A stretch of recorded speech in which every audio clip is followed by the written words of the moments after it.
All right, cool. It looks like everybody is starting to show up here. Can you guys hear me? Get in the chat and let me know if you can hear me.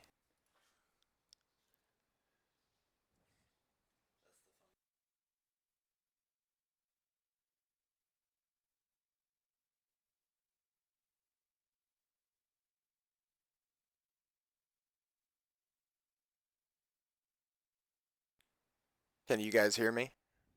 Is anybody hearing me?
How about now? Is anybody getting any audio now? And if not, why not?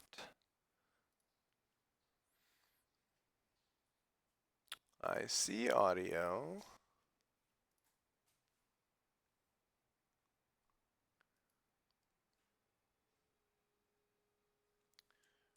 Hmm,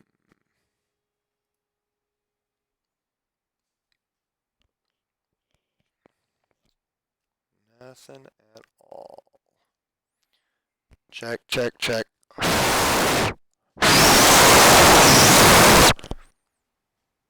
Sorry, headphone users.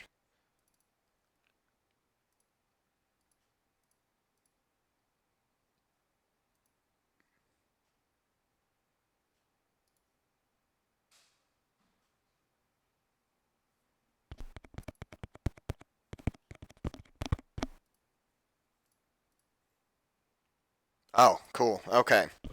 So good if you guys are starting to hear me now. One thing I will let you know as we're starting this stream that there's going to be a oh my, there's going to be a decent lag. So as you are asking a question or putting something in chat, don't be surprised if you have a decent delay between you asking a question and me giving an answer. So we'll give it just another minute or so, make sure everybody is on, and then we will get it started. So let's say we'll start at 12:05. So everybody gear up for 12:05. We'll get started.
All right, guys, we are going to go ahead and get started here. What we're probably going to do is do this like a once a week sort of thing, and just address questions as they come up. I'll have, sort of like I have here, a list of stuff we're going to go over, but then as you guys have questions, just throw them up in chat, and I will address them as often and as much as I can.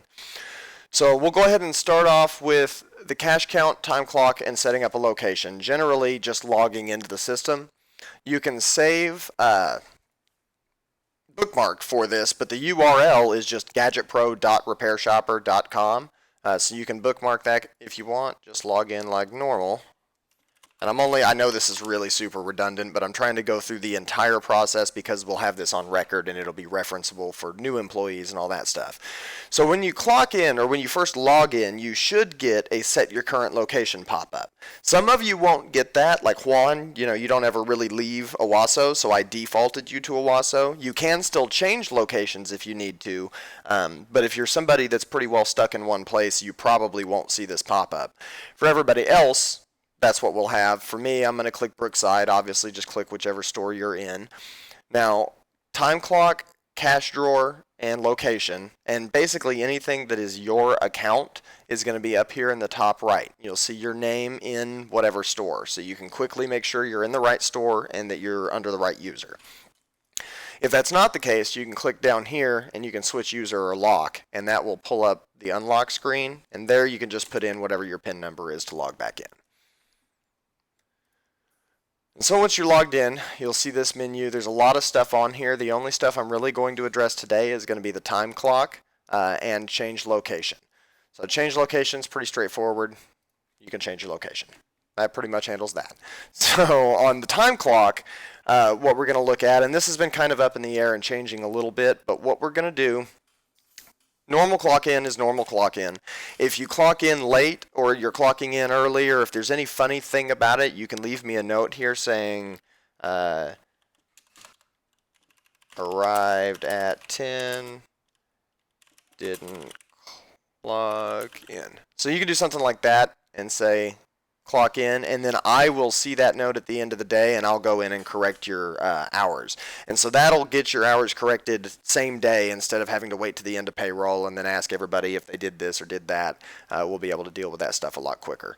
So it'll be time clock there. When you clock out for lunch, I was telling you guys not to use the out for lunch button, but I'm actually going to do a 180 on that and say do go ahead and use that button. It's not actually going to affect your hours or any of that, but it's going to leave me a note that just says this was your time out for lunch. Lunch is, of course, we know the numbers. It's between half hour and an hour, around 2 or 3, depending on traffic and how many employees you have. One thing to note is that you are expected to take a lunch every day. If you don't take a lunch will be deducted. So make sure and take that lunch. And let me know through Slack if for any reason you're not able to, so that you don't lose that time. So that's everything for time clock. It's pretty straightforward. You go out for lunch, you just head out for lunch. And when you come back in, you can see that it was there. There's the note you left, the time in and the time out, and then you can just clock back in. And so you can track your hours pretty easily that way. And that'll take care of that. So that's going to get you sort of not open, but get you into the system and ready to go for the day. So to actually start the day, we're going to go over to the point of sale. And in my case, my store has already opened, so I've already had to open the drawer. But if the cash register is not already open, when you go to this screen, you will actually see this instead, except that it'll say open register. Every store has $600 in the drawer. That does include Brookside. I know we had less because this was a separate company at one point, but we have updated that. So every store is $600 in the drawer, and you can see down here what it's expecting. So that could be different if you had less than $600 at the end of the day previously. So that's where to look for what you're expecting to count. In here you have a built-in calculator. So I know a lot of you guys did like I did in Visivity and would go to another website to do your cash count stuff. This will just do it all in system, so you don't have to have a separate tab open. So because I'm not counting it, I'm going to put my 600. I'm not actually going to do this because I would be closing my register, but you guys will count in your money, open register, and that's all. It's that simple. You don't have to go back and do anything in end of day or any of that stuff. It'll just open your drawer. So once the drawer's open, will pretty much live on this screen, which is your main home screen. The reason this is a good spot is because it gives you all of the basic stuff you're going to do. It also gives you these reminders up here. You can set your own reminders. Depending on your permissions, you can also set reminders for other people. So it's good to pay attention here. What I want to see you guys use this for is if you are closing and somebody else is opening in the morning and you've got that weird thing that's disassembled on your desk waiting on some obscure part to show up with Chad at like 2 in the afternoon or whatever the weird thing is, just pop a little reminder in there, and that's not only going to help them know what's going on the next morning, but it's also going to prevent you from getting a phone call on your day off and having to address something for work, because that's really no fun. So that's there. That just use it as it makes sense to you guys. That's more of a person-to-person kind of thing. But most of what we're going to focus on will be over here in the Get Started section. So you've got all of your basic buttons. These same buttons are available up at this plus sign at the top. So you can see there's a lot of other stuff here you can do. Juan, you might like this. There's actually an appointment module. I don't expect to be using them. I don't use them at my store. But if they're of use to you, if you can manage your time and deal with your customers better, I'm not opposed to that being used. So by all means. But once the door's open, we're here on the main screen. And what we're going to do is just basically we're going to work through a workflow. So we've got step 1 done.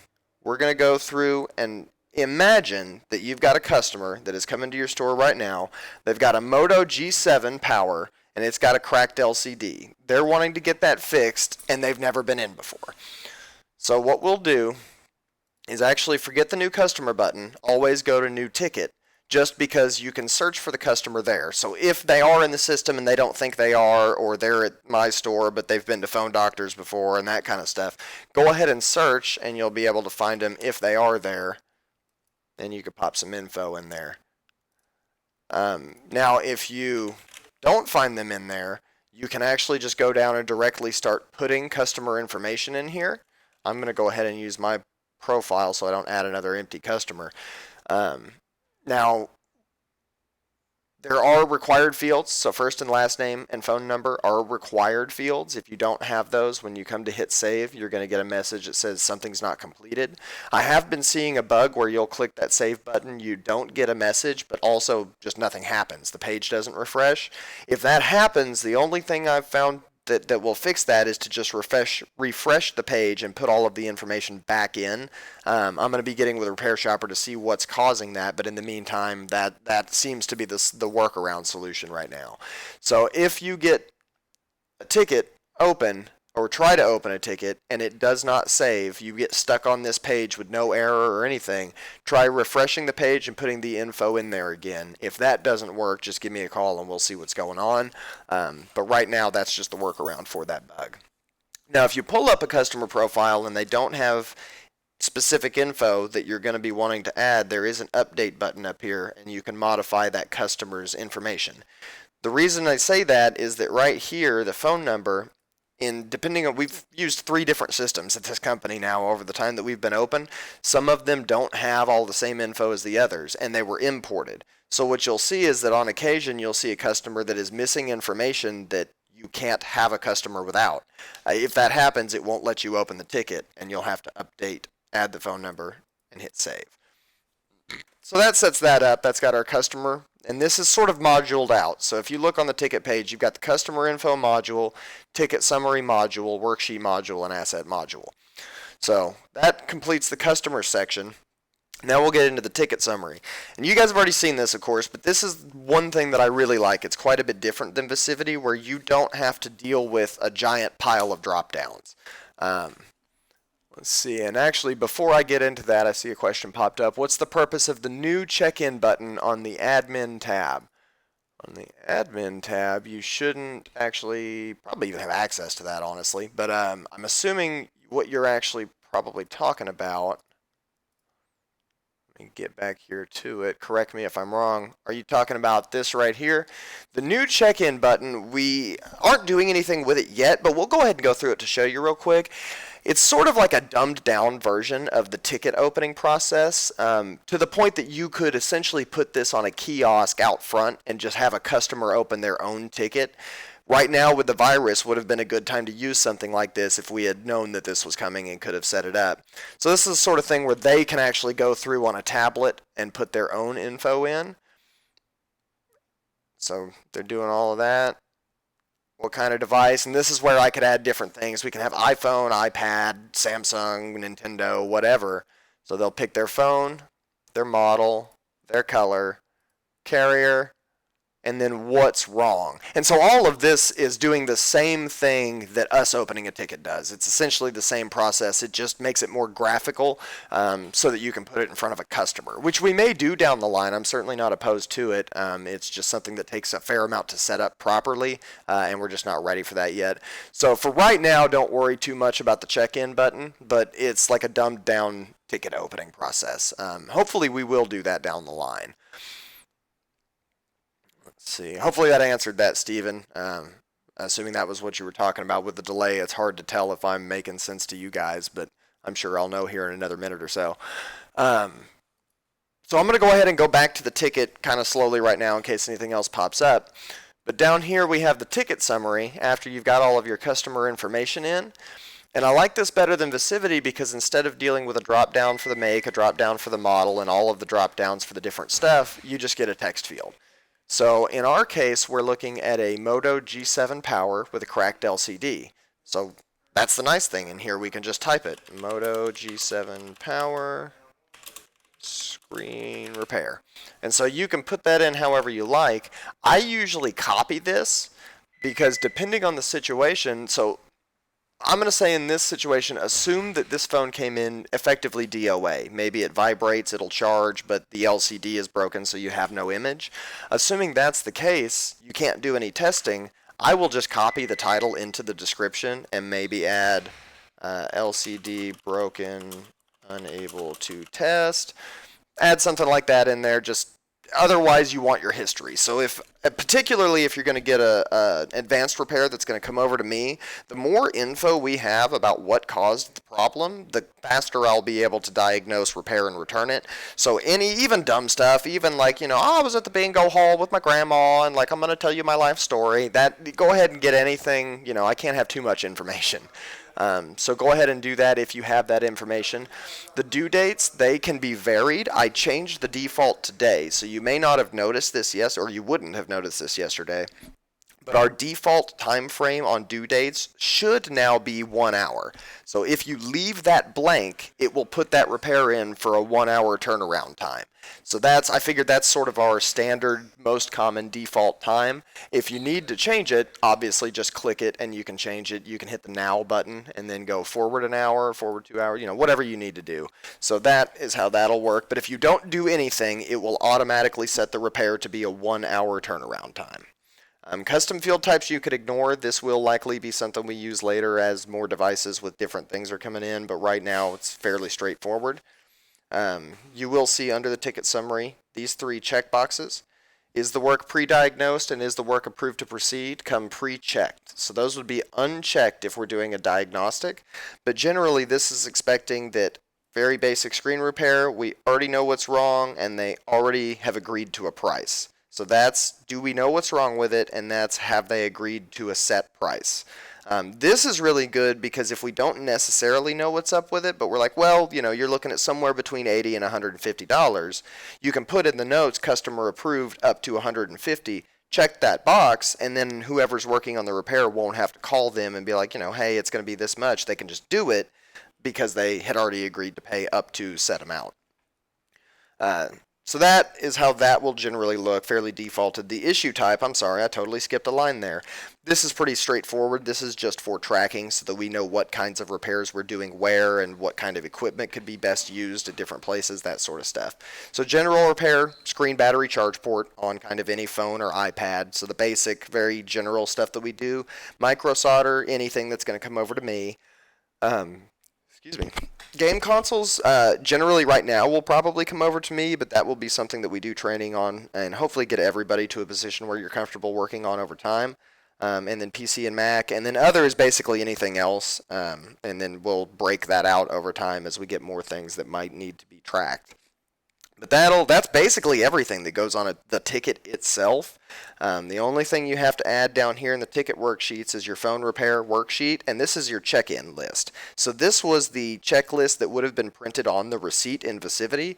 This lets you do it in the computer, and our ultimate goal is to get away from printing paper. So we will eventually be doing digital signatures, and that will prevent pretty much any paper from being printed other than a sticker that goes on the device, and that will be part of the auto printer setup that Eric is doing. So that will be a video to watch for how to set up auto printer. I know I have that on my list here, and we will go over it a little bit, but that's going to be an Eric video thing, so keep an eye out for those. So once you have your worksheet here, you have your asset field down here. So this is a very different thing than Visivity, and this is another one of those things I really like, but it's quite a bit different. In Visivity, the IMEI and the device itself only existed on the ticket. So outside of a physical ticket, it wasn't a real thing. In here, every phone by the IMEI is part of the customer's file. So the phone is actually stored independently of the tickets and the invoices. That way you can warranty things and you can check for work that's been done on a given phone. Because this is my account, you can see that I already have these two dummy phones in here that were me messing around. And so you can actually go in here and open a ticket for a phone that we've already had and open a new ticket. This isn't a warranty ticket here. This would just be opening a new ticket for that same phone. So they broke the screen last week, need a new battery this week kind of thing. Now if you don't have any of that there, or if you're working on a new phone, obviously just hit the add button. Oh, I did not mean that. Because I had that dropped down, it would only let me do that, and now I can't get back out of it. So in that case, I actually have to add it and remove it. But what we want to do is create a new asset. And so you have a type, a name, and a serial. The type, fairly straightforward here, a phone, computer, console, or literally anything else. So we are going to obviously pick phone here because it's going to be a G7 power. You will see this pop up, lifetime TG warranty. And we'll address this in a separate video, but because I'm not certain this is the way we're going to go about it yet, but this is where you'll be able to check to see if a customer has bought the lifetime warranty tempered glass. And the way you can check that, obviously we're in a ticket here, but if you go to a customer's profile, you will see all of their assets, and if you open a particular phone, that box will either be checked or not, and so that will tell you whether they have paid for that or not. I don't know that that's the way we're going to continue to do that, so I wouldn't focus on it, but that is there. So asset name, this is, again, it's all text fields, so it's all very easy. G7 power. Serial number, this is really important. You do have to get an IMEI. I don't want to see update. I don't want to see NA. I don't want to see nonsense in here. Now, I do understand that there are scenarios where you don't get an IMEI, like you've got an iPhone 10 that came in no power and the SIM tray is missing. Well, I get that you are absolutely not going to get an IMEI on that, but this text field doesn't require numbers. So in that case, make sure that you put something in there that can identify that device. So like for this one, you could be like, well, the SIM tray is missing, say, cracked top left of screen, and camera lens, cracked top left screen and camera lens, missing SIM tray. And so that is information that will allow me to, if I had two G7 powers in here, I should be able to tell one from the other with that info. So if you don't have an IMEI, please do something like this so that you can identify one thing from another. Because when you don't think it matters, that's when you get 3 of that thing show up in one day, universally, like every time for whatever reason. So we won't do that here because we'll assume that we had the IMEI of the phone and a place for the passcode. None of these are, this might be required. This should be required. I don't think it is though, so I might need to change that. But the passcode is not a required field. So it can have nothing. You can put NA or, obviously if they have a passcode, just put the passcode in there. So you do have to create the asset, and that is separate from the ticket. So if you got all the way through all of this and you hit save and nothing happens, when you refresh the page, the asset will be there.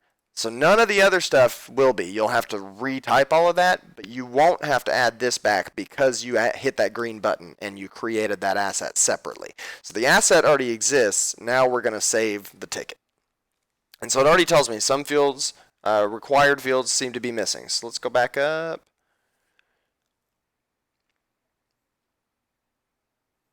And, yep, the issue type, I left that blank. So general repair, we'll go ahead and flop that over and then hit save. Complete redirecting, and so now we're at the intake form. This isn't quite your ticket yet. So this is, I know, has confused a few people. This is not actually the ticket yet. This is where we will get the customer signature. Normally, this will be a digital signature, so we will actually have them like sign on a tablet. I don't have enough tablets for everybody right now, so we are still doing physical signatures. This is the page that you would want to print. So up here, either PDF, print, and have them sign it, or if you have auto printer set up, you can hit the print button, but that's only going to work if you've already watched Eric's video and set up auto printer for that. So if you haven't, go ahead and do that. Otherwise, hit PDF, print that, and this is what the customer will be signing. This is the thing that I'm trying to get rid of. So once we all have iPads and stuff, we'll be able to take digital signatures and not have to keep track of all that stuff. You'll see ticket worksheet. Well, let's start at the top first of all. You've got all of the ticket info. So you've got your type, assigned tech, status, all of that stuff. You can transfer a ticket, but all of this is going to be more relevant once we skip this, or in our case, accept the terms. You do have your checklist, so this is the pre-checklist. I want you to do this with the customer because this is really what they're signing for, is this right here and our warranty information, which I still need to get in there. So that'll be in there today, and that and that are what they're signing for. So these need to be done for sure, and this is just checkbox, finalized. So let's assume we know it boots, the LCD doesn't work, we can't verify basically anything else. We know that it boots, and we know that it charges. And so we'll finalize that. And so once you go down here and have them sign, you can accept the terms, and now the ticket is open. And so once we have the signature, it actually opens the ticket. Until you have that signature and go past that screen, the ticket won't show up in the tickets page. So you've got to get to this point. And you'll see up top, ticket number. These are your action bars, and basically anywhere in this software, this is where the meat is going to be. Like the stuff that you're able to do anything with, you'll find it at the top bar like that. So you'll see those. You've got a new part order, a new estimate, and a new appointment. Any of those you can do. Obviously, a new appointment is obvious, what that's going to be for them to come in at a set time. An estimate will allow you to estimate a price for a customer. That's not something we use very often. It will occasionally come up if somebody is like getting their insurance provider to cover the charges and they want an estimate from a license plate, any of that kind of stuff. So we can use it, but it doesn't come up very often. And Stephen, as far as the intake form, yes, we do actually have to print that from the Brother printer. I got to looking at it, and unfortunately, it looks like we do not have an intake form receipt version. So we will have to print that to the A4, like the full-size sheets on the Brother printer for the signatures. But my ultimate goal is to do away with that fairly quickly and get us all set up with digital signatures. So I'm looking into that now. It's just going to be a matter of which tech we use, what hardware we actually want to use to do it. So yes, in the meantime, do please print those on full-size sheets. Otherwise, you will get a mile-long receipt that is not very useful. The other thing to note, it's going to depend on your computer, but I know at Jinx, I saw this yesterday with Steven. That is not the intake form. What you can do, I'll go ahead and show you, if you ever need to go back to that intake form because you need to print it, it didn't get printed, or it printed screwed up, you can actually go up here to Actions and Intake Form. So I'm going to roll through these actions no, let me go to Intake Form. We'll show this real quick. If you go to the PDF, so it's different on mine because I'm using Chrome, but depending on what browser you use, this can vary how you print this. Never hit Control P on this screen. It'll print this messed up. You actually need to hit the print button on the window, or depending on your browser, I think, Steven, I don't know what you use. I don't know if it was Firefox, but that one actually had a little double arrow you had to click, and then click print from there. So make sure and do it that way, otherwise you'll get a jacked up print. So we'll go ahead and skip back through the intake form. And so that intake form button was under Actions, and that's how you can get back to that.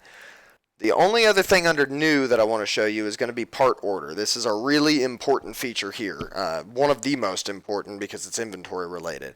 So if you need to order, we're going to say we don't have that G7 power screen, or play, whichever it was. Power. So we don't have that part.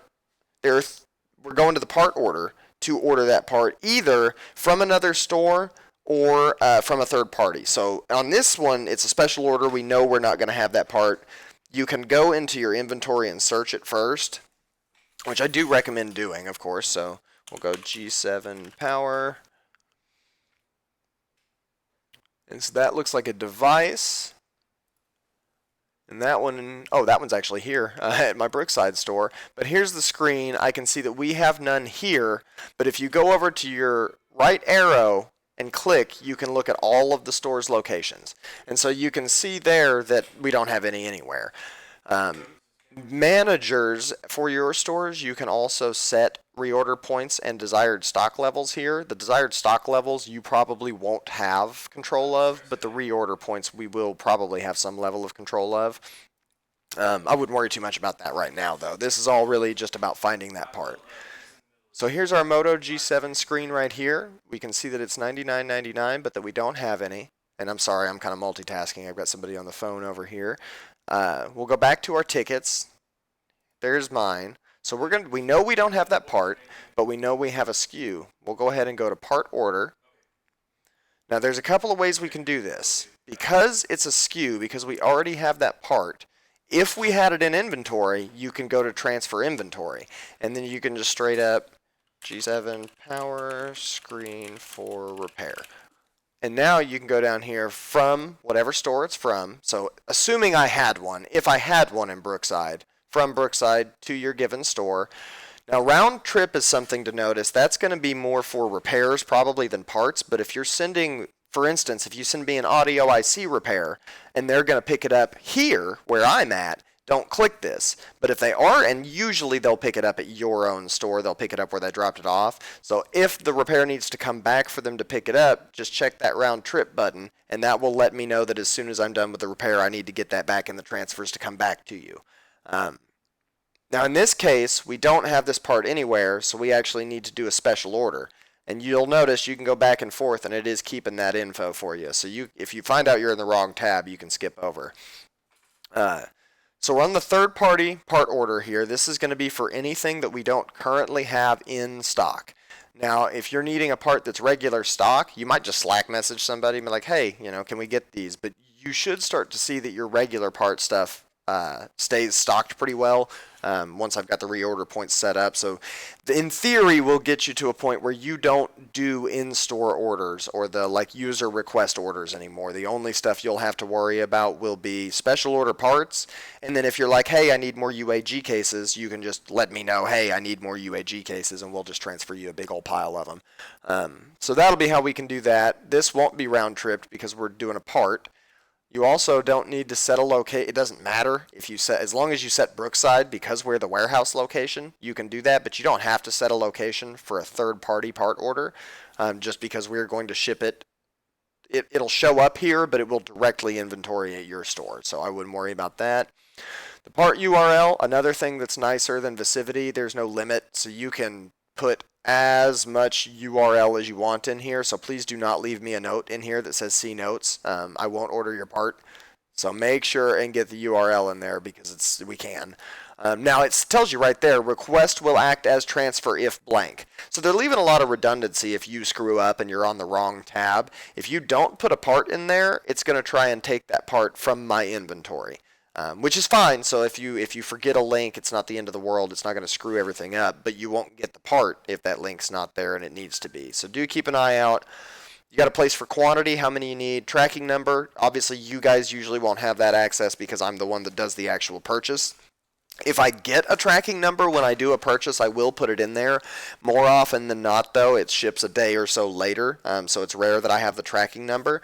But I will put, and you saw it there on the autofill, ordered in big bold text in tracking. If I don't have a tracking number, but I have ordered it, that's what I'll do.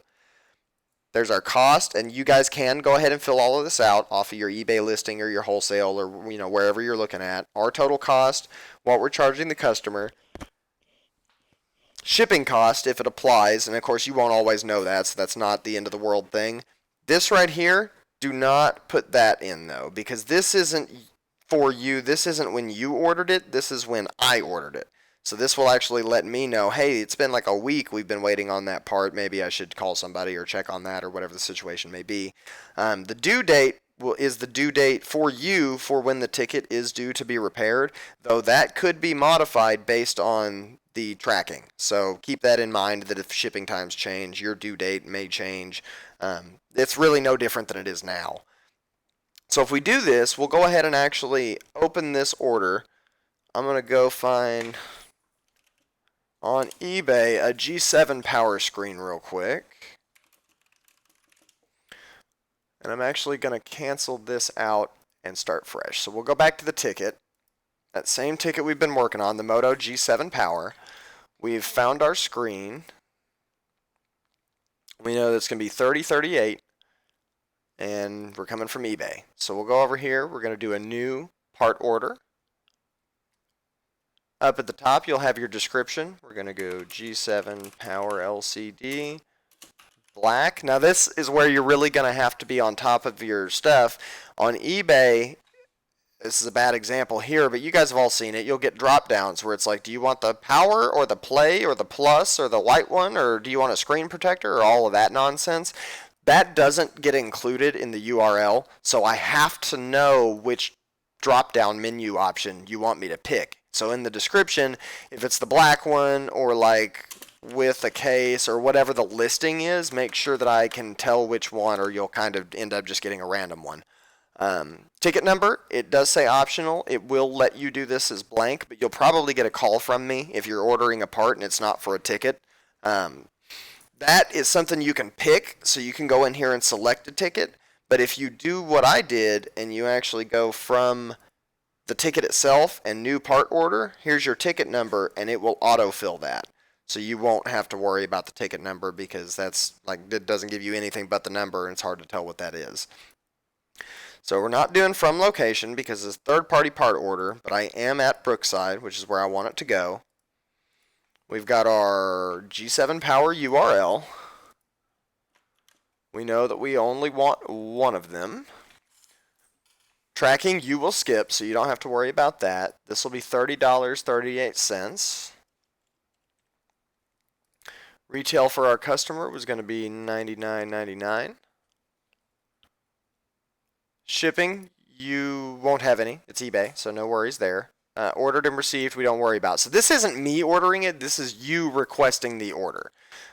So I will, at the end of the day, collect all of these in this big list. And you can see here where I've already ordered one for Owasso, and you see the description at the front says ordered. So you can quickly check, oh, that's been ordered, even though I don't have tracking. I know it's coming.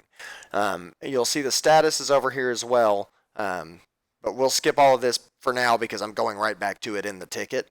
So you've requested the part, and now you can go back to the ticket. Say it's the next day and you want to make sure that part's coming. You can actually go to Actions, and there's a part status. And that will show you just the part that you're waiting on. So you're able to very, very quickly pull that up and be like, oh, has it arrived? Bang, there it is. You know, you can say, oh, well, it's at Brookside waiting to be transferred. The statuses here you'll see are pending, in transit, leg complete, and complete. You probably won't see leg complete, except maybe on a round trip ticket. That's possible. Generally, it'll be pending means we don't have it yet. In transit means we have it, and complete means you have it. And so those may change over time, but right now I'm not too worried about them. They're fairly straightforward. And so once that is complete, you'll actually have the repair show up at your shop. Let me go ahead. Oh, that. Well, of course. Ignore this next part. Obviously, this is for me to do, but I'll just go ahead and do it on camera so that you guys can see what we'll be working with. So now what I end up doing is I'll go in here and say the date that it was ordered and then the date that it arrived. We'll say it's in transit and update that. And so you'll see over here in transit, when I get to your shop or Chad gets to your shop, we will come in and complete that. Once that's completed, it'll disappear. And then So that part you won't actually see. But once that's done, when you come back to your ticket, you actually have these charges added to your ticket for you. And you'll see it says part ordered, and then it gives you the number. You can click it and it will go to the actual part order. So the cool thing about this is you don't have to make a new SKU for some like really random thing you only need this once. Like you don't have to make a new product for that Note 3 S Pen that nobody's ever going to want another one of. So it keeps clutter out of our inventory, just makes things a little easier to manage inventory wise. Now, up at the top, so you had part order estimate appointments. We've already checked that. Edit, that's pretty straightforward, I would think. It just brings you back into the ticket and lets you change things that you've already set. Not everybody can do that. It's permissions based. You have add and view charges. So this is where, if as the tech you already know they need a tempered glass, you can actually go in here and just type tempered glass, find it, add it to the ticket, and by the time it goes out front, the sales guy doesn't have to know that they're wanting to add that. It's just there. You can also, if you're doing an iPhone screen repair, this is where you'll add like iPhone 7 screen. And so you can add your general parts right here. There's the description, quantity, cost, and price, and then whether it's taxable. So you can add that item to the ticket. And then if you need to, you can check this arrow here and you can discount based on whatever your limits are for discounting. So you can do discounts right there on the ticket. We'll remove that part because it's obviously not an iPhone. And actually, I'm going to go ahead and remove, well, no, I'm just going to let this be screwy. You'll notice up at the top, so you've got that add and view charges. Make invoice is what you'll use. Basically, if the customer comes back, sales guy's ready to send it out, and you haven't done this effectively yet, you need to make the invoice. So this is the button you'll click once you're done. Add the charges as you're adding parts. Once you have all of the parts added, make the invoice. And so we'll go ahead and do that, and it'll bring you directly to the invoice. So in your case, you don't care much about this if you're the tech sitting in back or sitting back at the counter and a CSR is doing it separately. I know most of you guys, you're kind of everything when you're at a store. So it will be relevant, but this will allow you to then directly take a payment there. Though what I'm going to do is actually go back to the ticket, and I did that stupidly. If you look, every invoice and every ticket will have a link to anything that it's connected to. So that on the ticket, there's a link to the invoice. On the invoice, there's a link to the ticket. There's also a status that you can update as you go through. This will be on a ticket, on the invoice. These pop up everywhere, and they can be edited anywhere. And they're just quick ways for you to modify that stuff. I will say on the statuses, though, most of the time it does it for you. So you'll notice it now says invoiced, and it does that because we clicked that make invoice button. So you don't actually have to change those statuses over. So we'll go back to our ticket, and if you look up here, so you've had the make invoice button. We've already done that, so there is an existing invoice. And you can see that right here on these green boxes. It's been diagnosed, it's been approved, it's been invoiced. We have yet to complete the repair itself, though. So once you actually have the repair completed, are ready to close the ticket, because the ticket doesn't need to stay open. Once the repair is complete, the invoice will track the customer's information. So there's two things you can do, and I've had questions. I know a couple of people have been confused about why there are two different options here. But there's resolve and there's quick resolve. And they do two different things. Or they don't. They both resolve a ticket, which all that does is set your status to resolved. And so that will make a ticket disappear on the list. If the status is resolved, you won't see it unless you go looking for resolved tickets. By clicking here, it just does that for you. Quick resolve does exactly that. It sets your status to resolved, and then it redirects you back to the tickets page. So quick resolve will close the ticket and let you quickly move on to your next ticket. Regular resolve will actually leave you on the ticket and show that it's been resolved and closed. So if you want to do stuff to the ticket after you resolve it, you would want to hit regular resolve. You'll notice they're gone now that the ticket's been resolved. But I can go back in here and set that to invoiced. I think I'll have to refresh the page. Yeah, there we go. And now resolve and quick resolve are back. So you can open a ticket back up if it's needed. And if you quick resolve, it just brings you back to the tickets page, and you'll notice now that that ticket is gone. So once you've done all of that, you're good to go. The thing I will note is the notes, which is a little screwy. But right down here we do have notes. You can do public notes, private notes, or send a text message. We currently do not have the ability to send text messages, though we might add that down the line. And you can see there are a lot of automated notes. So there's the original, and there's an automated message that actually got sent out. So there's the initial issue, Moto G7. Ticket is pre-diagnosed. There is a parts order. There's a parts arrival. And so you have all of that stuff tracked and you can see where you're at. The intake form is available as an attachment if a customer needs a copy. So you can always click that there to get their signature for proof of something. Appointments modules right here. Customer info, obviously. This is where you can enable and disable SMS. So a lot of this is fairly obvious. I don't really need to go over this. I understand that. But again, redundancy is just better safe than sorry. One thing you'll notice at the very bottom that you guys don't see, but I want to show it to you so that you know that it's there, so that if something ever needs to be checked, you'll know that I can. There's a changes history on basically everything in our software. So any inventory, any ticket, any invoice, any customer, anything. Anything that you can do in here, it tracks what's done, who did it, and when it was done. So if you ever get a weird thing where, hey, there's, this ticket's open, there's no name on it, I can't figure out what I'm doing, I'm able to go in and check and see, okay, well, this person did that day, and here's what was up. So if you ever get anything weird like that, don't hesitate to let me know, because you won't have access to this, but I can look back and look at the sort of logs on everything. So once we're all done here, we'll go ahead, we're resolved. And work completed, I believe that's only going to be relevant to ticket timers because we're not tracking ticket times and basing our charges on hourly labor. That's not going to, you're probably not going to see this be effective. Same thing here as ever though. There are all your printing options.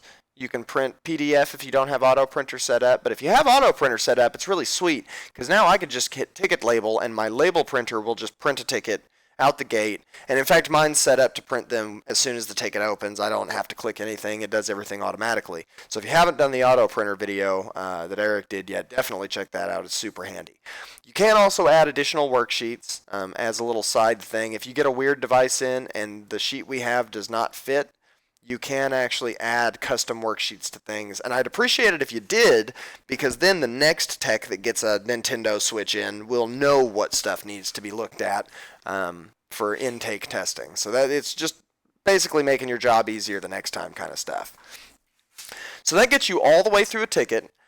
We've set up a customer. All right. We've opened the ticket. We've done the special orders.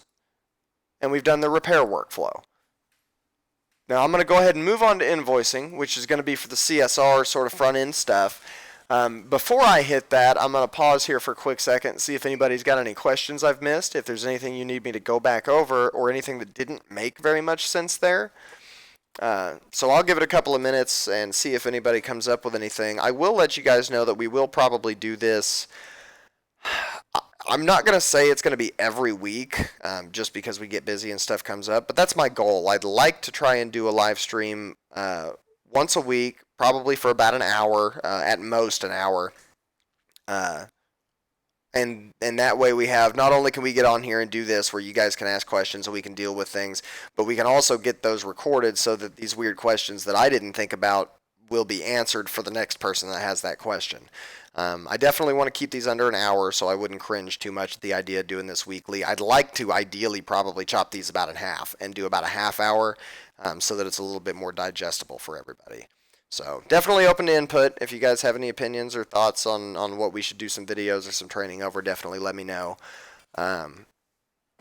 But otherwise, if anybody's got any questions, we'll let it go for another minute, and then I will move on to invoicing. And invoicing will be the last thing we're doing today. I know I said I was going to get to auto printer, but we're run almost a whole hour already, so I'm not going to torture you with that. I'll let you check the video Eric did, and if you have any questions, get with either me or him.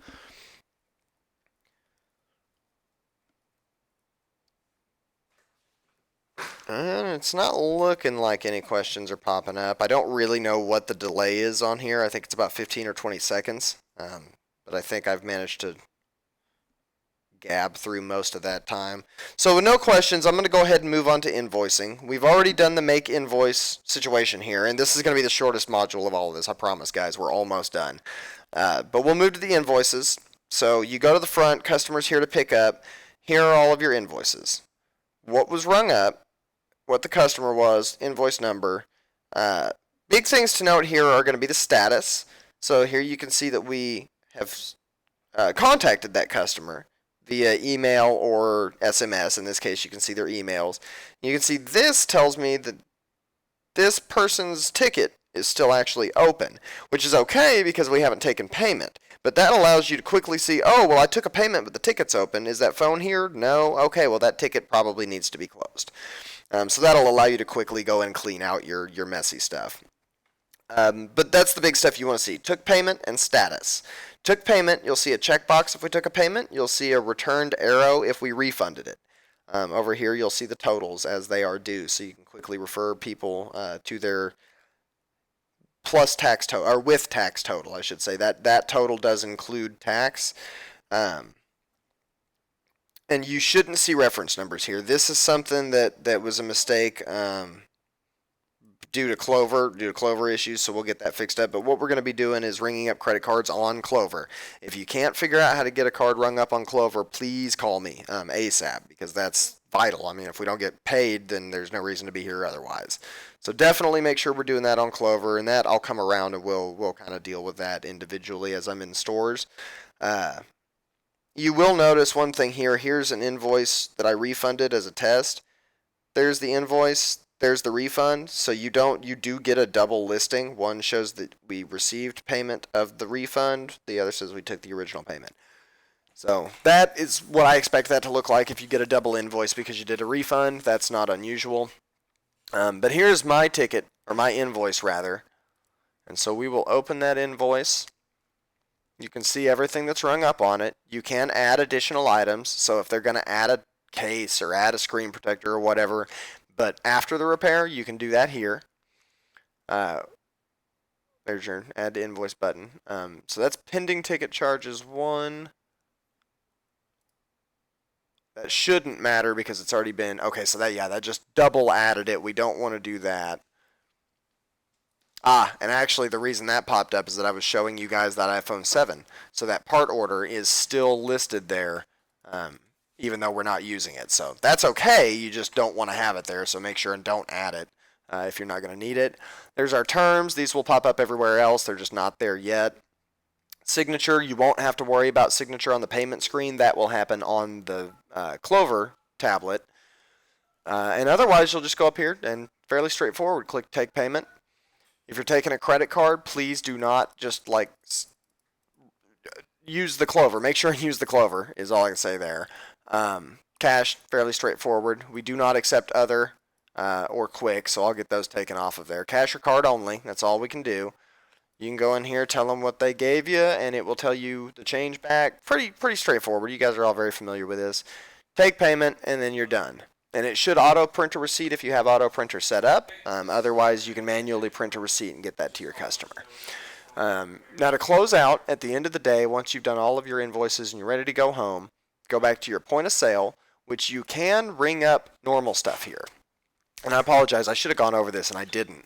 But you can, right here on the add from inventory, scan anything that has a barcode on it and sell it. The thing to note here is that your customer's up here. Right now it's just the register because we haven't set a customer, but you do need to change that to whatever customer you're selling to because presumably they want a warranty. And if they come in and they don't have a receipt and it was sold under somebody that isn't them, I'm going to tell them tough titty, they don't have a warranty. So make sure and get their name on there so that we don't all look like jerks. But when you're done, you can switch registers on here. That won't come up because we only have one register per store. So you'll see that there, but you don't need to worry about it because you only have the one. But you can go to close. Same deal as open. It'll tell you how much it's expecting. We didn't complete that payment on that invoice, so there's no money in here yet. Count your money out, close register. That's it. You don't have to print anything. You can check details and look at payments. If your numbers are coming off right here, you can actually come down and compare. Okay, well, here's all the transactions that was in as a card but should have been cash or whatever the situation is. And then close your register. You don't have to print a Z out report. Just get the deposit in a bag so that the deposit is together and in the safe, so that it can get picked up, and we'll be able to check the Z out reports in the system and see that they were accurate or not. So that, I mean, that's pretty much the gist. That's kind of the general crash course how to get through a day. I'm going to go ahead and probably go ahead and call it there unless somebody pops up with a question that I didn't notice. But we'll keep doing this. I'm going to probably let it go another week unless something comes up, urgently. I'm going to try and do these on Mondays, though, frankly, if we can just do one a week, I'll be pretty happy with that. So start collecting any weird stuff you see. If you see a problem pop up, write it down, get it to me, and let me know. Let's see. Do you want us to clean out register tickets in the invoice tab? Let's see. I think I see what you're talking about. So you're talking, well, of course I'm logged in here. Yes, that shouldn't come up. That shouldn't happen because you shouldn't have a ticket under the register customer. Oh, okay. So you mean in invoices, I'm assuming.